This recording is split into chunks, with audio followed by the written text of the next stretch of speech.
Et autre tendance de consommation, le retour au vintage. Alors on le sait depuis longtemps, la nostalgie est un vrai moteur pour booster les ventes. Les marchands de jouets par exemple l'ont bien compris. Et bien maintenant, c'est la grande distribution qui s'y met. Valentin Després et Karine Bourdet. Dans ce supermarché, c'est le retour d'un bidon de sirop mythique. Déjà en rayon il y a 45 ans. Pour un connaisseur, un sirop de fruits doit justement avoir le goût de fruits et pas simplement le goût du sucre. Et ici, on retrouve aussi une crème hydratante et son indéboulonnable peau bleue, une fameuse moutarde version Goldorak et une dizaine d'autres produits réédités dans leur emballage d'époque. Les pots de moutarde Goldorak, ça me rappelle mon enfance, ma jeunesse, les dessins animés que je regardais à l'époque. Des moments de plaisir qu'on a partagés avec ces jouets, avec les frères, les sœurs, les proches. Des souvenirs et surtout une bonne opération pour le magasin. Là, ça cartonne.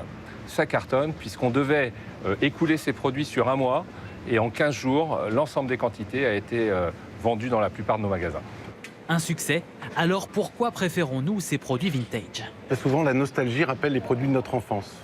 Ce que cuisinait ma grand-mère était réputé être bon, être sain par rapport à tout ce qu'on voit aujourd'hui. Et le fait de retrouver le produit que je connais, mais avec le packaging à l'ancienne, va rassurer le consommateur. Pour cette marque de soda, les pin-up des années 50 sont de retour, plus modernes et parité oblige masculine. Pour que ça marche, il faut selon cette designeuse garder le logo d'aujourd'hui, comme ici ce lait en poudre, mais avec autour des airs d'antan. La pin-up, là, c'est une mère de famille des années 50. Ce sont des codes graphiques très simples, des couleurs aussi un petit peu pastel, qui sont assez datées de l'époque des années 50-60.